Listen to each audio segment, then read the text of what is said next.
में सरकार ने मांग मान ली।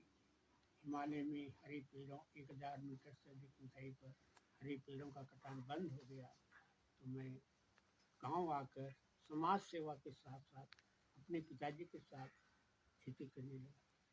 मेरे पिताजी एक निरक्षर थे, लेकिन खेती के मास्टर थे। वो कहते थे सभी धानी मिली डालो पर खानी कमाने को उपजाऊ माटी नहीं मिल सकती।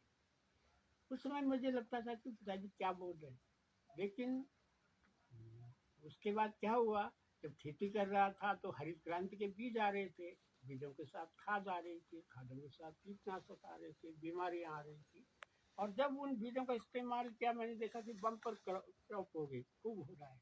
लेकिन मैंने कहा रुकते हैं। तो अगले साल खाद का इस्तेमाल नहीं किया। ये मेरे मानस पर पहले से था। खाद का रासायनिक खाद का उपयोग नहीं किया तो उपज घट गई। तो उपज घट गई तो फिर ये आ, बात आई कि ये मेरे मानस पर एक चिपको आंदोलन का एक नारा था, क्या है जंगल के उपकार, मिट्टी पानी और बयार, मिट्टी पानी और बयार जिंदा रहने के आधार। यानी मिट्टी की चिंता थी, पानी की थी, हवा की थी। तो मैंने देखा तो मिट्टी को खराब कर रहा है ये नई खाद जो आई है। और बीजों के मामले में जब बात हुई, अपने पिताजी से तो कहने लगे अरे तुम पेड़ बचाने की बात करते रहे, यहाँ तो हमारे कई बीज खत्म हुए। मैंने कहा कैसे खत्म? उन्होंने कहा जब से नई हरित क्रांति के बीज आए हमारे बीज लुप्त हो गए।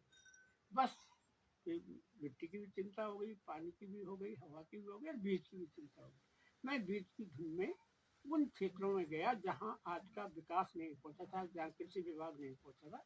मैंने देखा वहाँ बहुत सी विविधता बची हुई है, विविध तरह की खेती है। जिन बीजों के नाम हमारे पिताजी और बुजुर्ग ले रहे थे वो बीज वहाँ मिले। बस एक एक मुट्ठी बीज इकट्ठा करना शुरू किया और उन बीजों को उगाना शुरू किया मैंने, और उनको बांटना शुरू किया।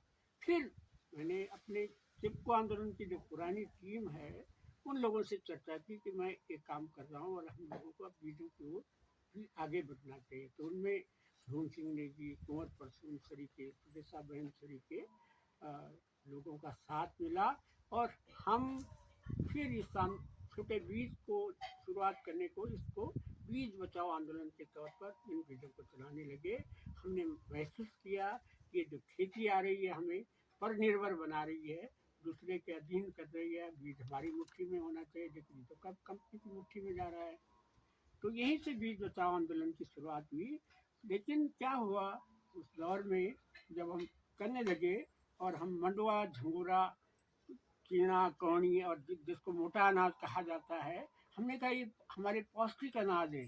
और जो एकल खेती लाई जा रही थी, सोयाबीन की एकल खेती का प्रचार हो रहा था कि इनको खत्म करो, सारे साइंटिस्ट बोल रहे थे, ब्यूरोक्रेट्स बोल रहे थे, राजनेता बोल रहे थे कि पुरानी खेती बेकार है, इसकी जगह कैश करो, आप मालो माल बन रहे हैं।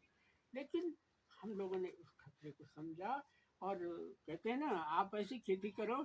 हमारे लोगों ने बोला, महिलाओं ने बोला, अपना आलू बाजार बेचर बिराना आलू छोपड़ा था।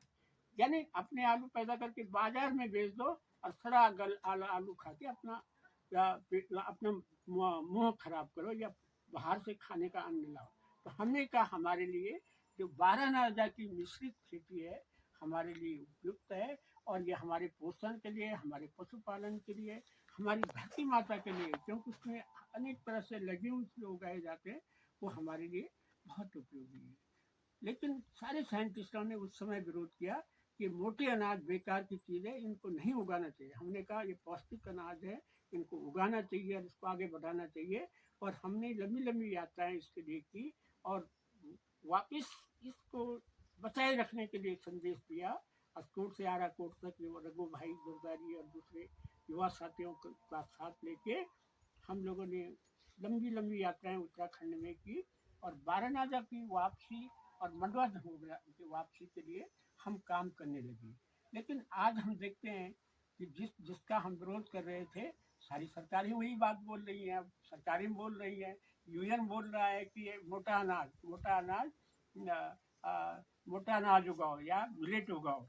लेकिन हम मोटे अनाजों को, मोटा सबसे बारीक अनाज है, लेकिन न्यूट्रिशन की दृष्टि से मिट्टी की दृष्टि से, क्लाइमेट चेंज की दृष्टि से ये अनाज भविष्य की बहुत बड़ी धरोहर है और हम इनको पौष्टिक अनाज कहते आए हैं।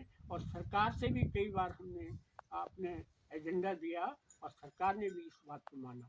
तो ये आ, हम मैं मानता हूँ ये कैसी खेती है जो पहले लोगों को बीमार कर रही है और फिर इलाज के लिए और दवाई के लिए लोगों को का इलाज ढूंढ रही है। लेकिन दवाई भी उन्हीं के पास है, दवाई भी उन्हीं कंपनियों के पास है। इसलिए मैं मानता हूँ कि हमारी जो पारंपरिक जैविक खेती है और जो धरती को जिंदा रखने के लिए, हम लोगों को स्वस्थ रखने के लिए है, वही एक सतत खेती है। इसको बचाए रखना हमारा दायित्व है। दूसरे में हम पूरा जो उत्तराखंड के सर्वोदयी लोग हैं, गांधी विचार से प्रभावित हैं।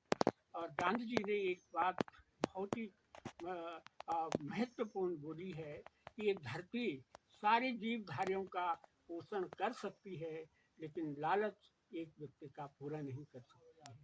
तो इसी में हमारा ज्ञान छिपा हुआ है।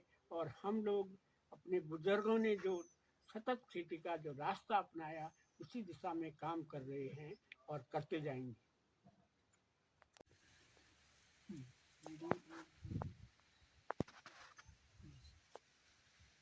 हिमालय क्षेत्र का पर्वतीय राज्य उत्तरांचल देखने में बहुत छोटा है, लेकिन अगर हम यहाँ की जैव विविधता की बात करेंगे तो यहाँ जैव विविधता के मामले में बहुत रिच है। यहाँ की जो बारानाजा की खेती है उसी में 12 से लेके 21 तरह की चीजें हो जाती है एक ही खेत में।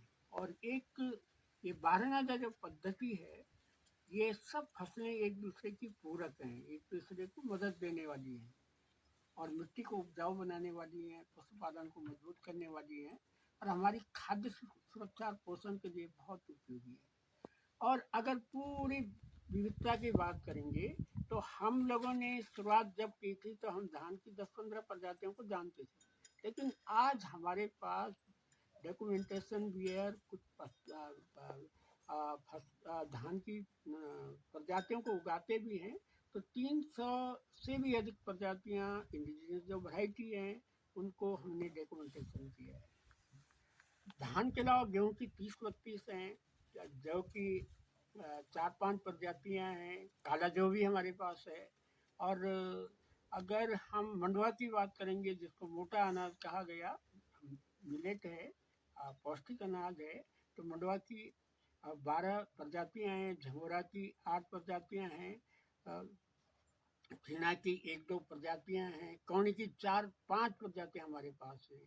और अगर दालों की बात करेंगे जो पोषण के लिए बहुत ज़रूरी है और हमें हमारे प्रोटीन के लिए बिल्कुल मांसाहार से भी बढ़कर हैं, उनमें राजमा की 220 से भी अधिक प्रजातियां हमने ढूंढी हैं और उनको उगा रहे हैं किसानों के द्वारा भी, स्वयं मैं भी उगा लेता हूँ। नौरंगी दाल, नौरंग कहे जाते हैं, उसमें 9 रंग होते थे। मतलब आज हमने 25-30 तरह की नौरंगी ढूंढ ली है। काउपी जिसको डोविया कहते हैं, डोविया की 10-12 प्रजातियां हैं। इसी तरह पूरे मसाले और दलहन तिलहन जितने भी हैं, 500 से भी अधिक प्रजातियों का हमारे पास एक संकलन आज भी है। और ये उत्तराखंड के जो हमने पदयात्राएं की हैं उसके मार्फत हमने देखा, किसानों को अवेयर किया हमने कि इसको बचा के रखिए, ये हमारी बहुत बड़ी संपत्ति है जो आने वाली पीढ़ियों के काम आएगी। और हम बीज को उसी तरह बचाने का प्रयास करते हैं जिस तरह मानव का वंश चल रहा है, उसी तरह बीज का भी वंश आगे बढ़ना चाहिए।